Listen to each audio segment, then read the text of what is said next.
If you're a producer or mix engineer, you've probably been asked this a lot. What is mastering? And do I need to get this mastered? Well, the simple answer for some is that it makes it louder. And yes, you do need to get it mastered. But it depends on if you need to hire someone nowadays. You see, I've always explained mastering as the final overview of an album. Mastering engineers check every song with each other and make sure they sound cohesive. You should be able to play the album from beginning to end, and it all sounds like one finished product.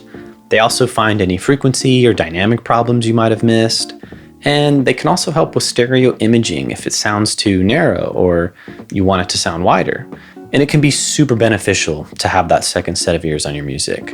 Once you're an album deep into mixing, it can be hard to kind of, check every bit of the album beginning to end. And you're kind of so far into it that it's hard to look from above. That's something that mastering really helps with. And they also check the loudness, and they help it bring it to a louder volume for streaming and whatever format you're going to release it on, like CDs, cassettes, digital. Lastly, they will put what's called IRSC codes on your music, which are digital codes that track your song when it's played. That's how you end up keeping track for getting royalties from performing rights organizations like ASCAP and BMI. Now, back in the early days of music, not much mixing was really done. You kind of set the mic in the room and the band played around that. Maybe you played something on top of that, but mastering engineers then make sure music wouldn't cause record players to malfunction when they played music. A vinyl record has grooves. All those little lines are these little microscopic grooves, and the bass and treble have to be balanced to make sure the needle doesn't literally bounce and skip.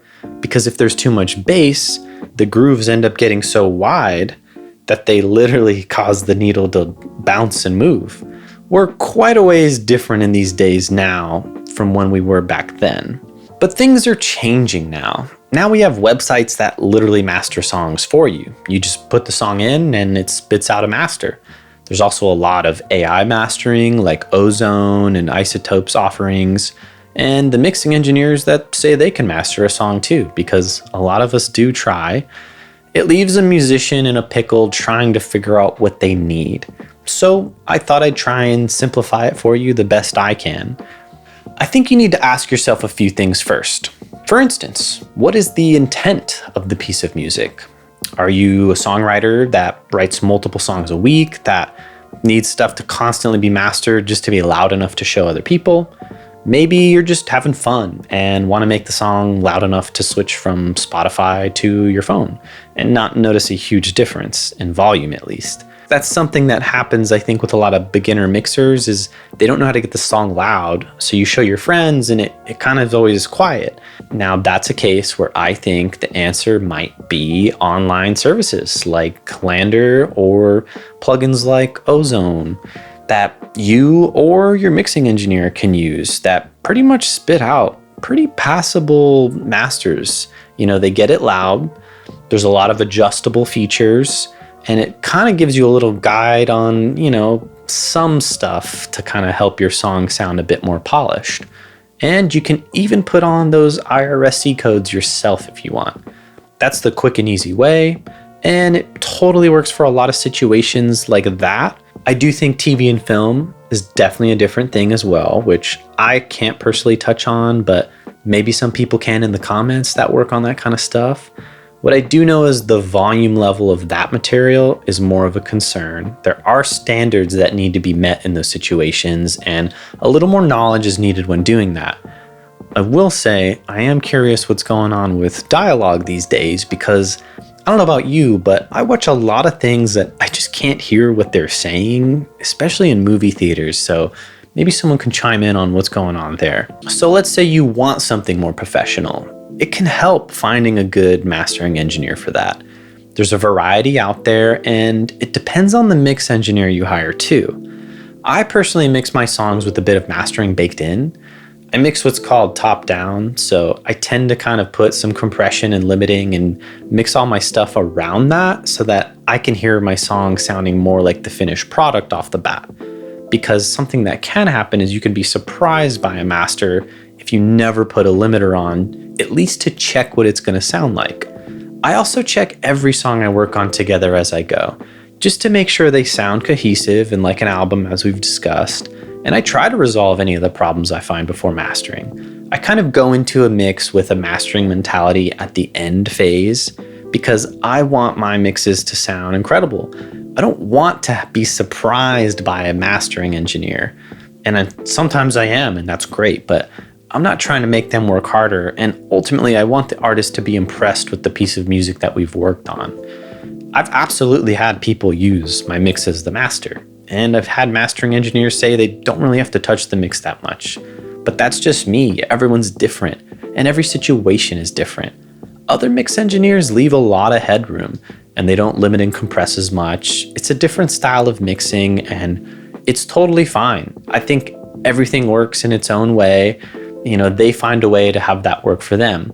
But in doing that, they have the mastering engineer finish it off, basically. They bring it up in volume, limit it, compress it, do whatever they do.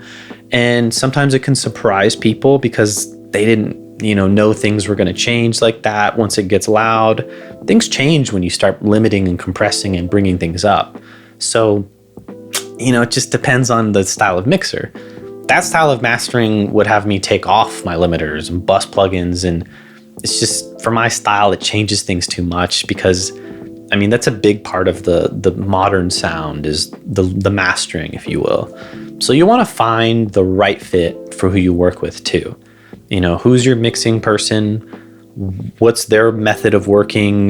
What do they do? And then the mastering engineer, are they more hands-off? Are they more hands-on? Are they willing to work with that style, or is it just going to be a mismatch? Because I've had stuff where it just doesn't work, where I'm just, I've tried taking the stuff off and certain people just don't know what to do with it. So try and keep those things in mind and discuss with your mixing engineer and whatever mastering engineer you're thinking of using. Ask them what they need to do their job, and if that suits your needs, and if it suits your mixing engineer's needs. I think those are some basic questions to kind of get a feel for what you need. Now, for someone in more of a band type setting, I'll say this. Being in a band is basically running your own business, and your music is a product and a billboard of who you are. So I personally think mastering is a little more important in that situation. Choosing to pay a little bit more, and it's not much, for mastering. It's definitely not as much as mixing, recording, and all that kind of stuff. It just adds to the quality of your product. Why skip out on that process right at the end? Why not get that extra 5%? Bands tend to curate the songs they put out, and it can be a lot more selective of a process. It's usually very artistic, and I don't think any part of that should really be looked over. It's your art, and if you're only putting out an album's worth of music every year or two, why not get it professionally mastered? I think also there's another situation that you might work with different producers, songwriters, engineers, kind of like in the pop world. And it can be really helpful in that situation to have someone oversee those songs in the mastering stage, because you're gonna get different results on all the songs, and you're kind of actually gonna really need it in that case. Some albums really vary in sound choice and style, so it can be very beneficial in that situation. So I do think there's a little bit of a genre question too. Rock, that's not as common. Country, I don't think is common. Indie music, alternative, probably not as common, but pop, definitely. So hopefully this can give you a little more understanding into what mastering is from a producer's perspective. It can help you decide what you need for your new song. And let me know if you have any more questions about the production process and different things like mastering, what is mixing. And until the next video, peace out.